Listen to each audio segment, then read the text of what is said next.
If I were to ask you what a werewolf is, it is likely that those of you who have never read the stories or seen the movies would still be able to tell me the basics. It's someone who can turn into a wolf, something about a full moon, and if you run into a silver bullet, you're dead, right? Not exactly a fountain of knowledge, but these are the things that we all know. Today we're going to examine why werewolves have become such an iconic figure in popular culture, where they originated from, and why it's come to this! You don't live in the world you think you do.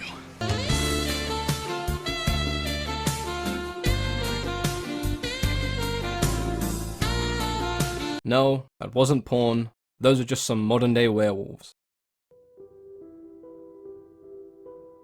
To understand the origins of werewolves, we have to first delve deep into their rich history.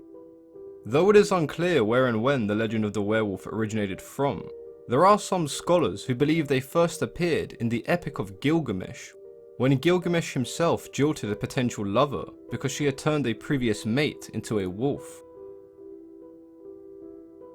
Werewolves also made an appearance in Greek mythology with the legend of Lycaon. Lycaon did not believe that Zeus was an all-seeing god, and decided that he would test him by sacrificing one of his sons and serving him to Zeus for dinner. Not exactly father of the year, but Lycaon had over 50 children, and it's likely he didn't care much for them. Upon discovering the tainted dish, Zeus was furious with Lycaon and turned him and his sons into wolves. The concept of men becoming wolves or animals has existed for centuries. In the 13th century Icelandic work, the Volsunga Saga, men were shown wearing the skin of wolves in order to fight like them. The Norse berserk warriors charged into battle wearing nothing but the pelts of animals, as they believed this emboldened them. There have been some experts who claim that their behaviour may have been caused by a plant called bog myrtle, one of the main spices used in Scandinavian alcoholic beverages. The berserk warriors being drunk would explain why they were running around almost butt naked in animal fur screaming, or maybe that was just a regular Friday night for a Viking. Most of us have heard of the witch hunts that took place in the 16th century, but the less well-known werewolf hunts took place in the same period. Interrogations of werewolves often involved peeling back a person's skin to see what was underneath, as it was a common belief that werewolves turned their skin inside out when in human form. The 16th century saw a rise of people claiming to be werewolves when committing murders and other heinous crimes. In 1589, in the sleepy town of Bedburg, just outside of Cologne, Germany, a man named Peter Stump was executed for cannibalism. Responsible for over a dozen murders, Stump claimed that he was in possession of a belt that allowed him to turn into a wolf. So how does one become a werewolf? Well, if we're going by the earliest literature, then people were turned into werewolves as a form of punishment. If you behave like a beast, then the gods would use lycanthropy to turn you into one. When lycanthropy was used as a punishment, the transformation was almost always permanent.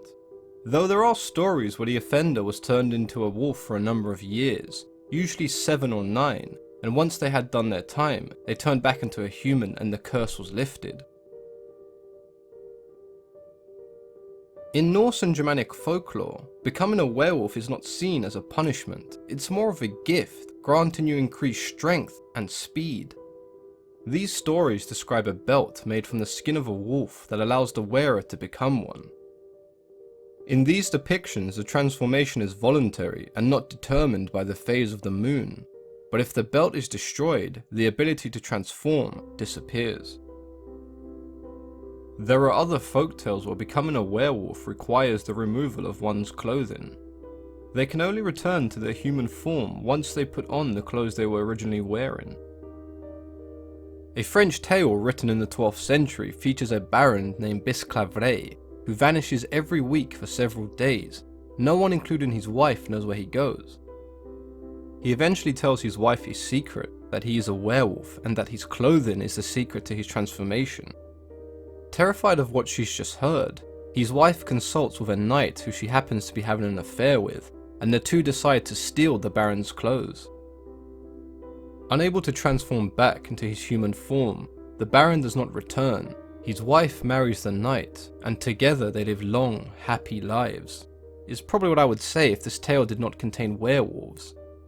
The Baron eventually returns in his werewolf form, and upon seeing his wife, he bites her nose off. She is later banished along with the knight, and their children are cursed to be born without noses. These depictions of werewolves are personally my least favourite. Their reliance on their clothes makes them feel weak and vulnerable. In modern depictions, lycanthropy is most commonly shared through the bite or scratch of an existing werewolf. There is an endless list of ways that one can become a werewolf, but a rather common trope that is carried throughout the ages is that committing an unspeakable act will curse one with lycanthropy, the taking of an innocent life being the most common. There are also those who are unlucky enough to be born a werewolf. If we take a look at Terry Pratchett's book series Discworld, we can see that werewolves are shown to be their own race, much like goblins and dwarves. Could you be lunch?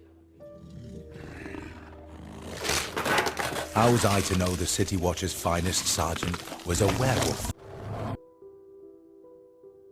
The full moon being required for a werewolf to transform is something that we see a lot less nowadays, as it's become pretty common for werewolves to transform when and where they please. The transformation process itself has changed drastically throughout the years, from not being mentioned much in early literature to the spectacle it's now become in modern film and television. The transformation appears in great detail and is almost always depicted as being extremely painful. We see bones elongate and change shape, skin ruptures and tears, and the transformation can last for several minutes. And sometimes you just grow some facial hair.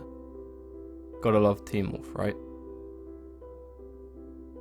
The results of the transformation have varied throughout the years, with the more traditional half-man, half-wolf appearance being replaced by the enormous monsters that we have become accustomed to seeing today.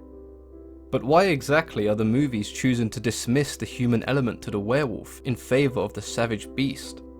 I think for the most part, this just boils down to the fact that they can.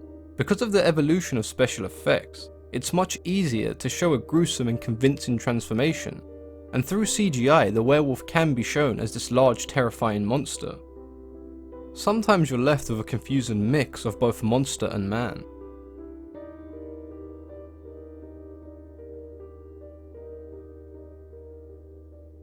Maintaining some of their human features when they transform makes it much easier for us as the audience to be able to relate to the werewolf, as we can see the conflict between their humanity and the primal instinct of the wolf.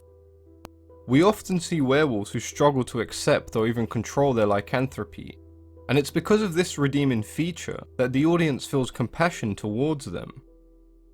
On the other hand, you have franchises like Underworld, where it's an all-out war between werewolves and vampires, and you have these huge hulking alpha wolves which we have no attachment to whatsoever, but it works perfectly fine in their universe. So we've established that the appearance of the werewolf depends on context, and despite which one you may prefer, you can argue that they all have their place. Except these ones. So how does one end the werewolf curse? The simplest way to end the curse is to die. The only downside to this option, of course, is that you're dead, which kinda sucks, I guess. There are those who believe that a potion made from Wolfsbane can cure lycanthropy, but Wolfsbane is also poisonous to werewolves, so take too much, and you're dead, which we've already established is bad. Calling a werewolf by their birth name while they're a wolf can cure them. This is personally my least favourite of all the cures, as it just seems way too easy. A much more believable cure for someone who's been turned is to kill the werewolf that turned them. There are also many people who just believe there is no cure. So this leads us into the methods of killing a werewolf. Surprisingly enough, things that would kill a human will also kill a werewolf. The problem lies within getting close enough to do so. Werewolves are able to regenerate, so if you do not kill them quickly, it is unlikely that you will kill them at all. It is widely believed that werewolves have a strong aversion towards silver, and a silver bullet to the heart or removing their head with a silver blade will kill them. We've already mentioned that Wolfsbane is like poison to a werewolf. This serves as a good way to slow down and immobilize a werewolf, and in large amounts, or injected directly into their heart, Wolfsbane can kill a werewolf. The easiest way to kill a werewolf is to find them when they're in their human form, as this is when they are at their most vulnerable. However, with werewolves being able to transform whenever they please, this may not be the case anymore. When a werewolf does eventually die, their corpse will often return to their human form. So we've arrived at our final question. Why are werewolves so popular? Sex appeal. Yep, I said it. Werewolves are strong, assertive, rugged, alpha male type characters who we find attractive, and most men aspire to be a little bit more like. It's not just male werewolves though. Films like Gingersnaps and Blood and Chocolate feature female werewolf characters who display the same attractive qualities.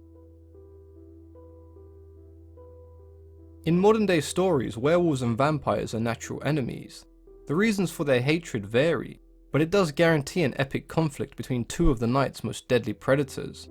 So those of you who dislike vampires will probably like werewolves.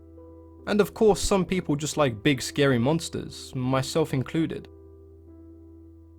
Like every other popular monster, the werewolf represents more than just a vicious beast that scares us. Where we choose to suppress our darkest desires, the werewolf either embraces them or struggles to fight them, a concept that we can relate to. They represent the hidden evil in a person, the idea that everyone has an inner beast waiting to be unleashed. If you've enjoyed this video, then please consider leaving a thumbs up, as it helps promote the video and allows the channel to grow. If there's anything you'd like to discuss or have any ideas for future videos, then please let me know in the comments section. As always, I've been your host, Mythology and Folklore Explained.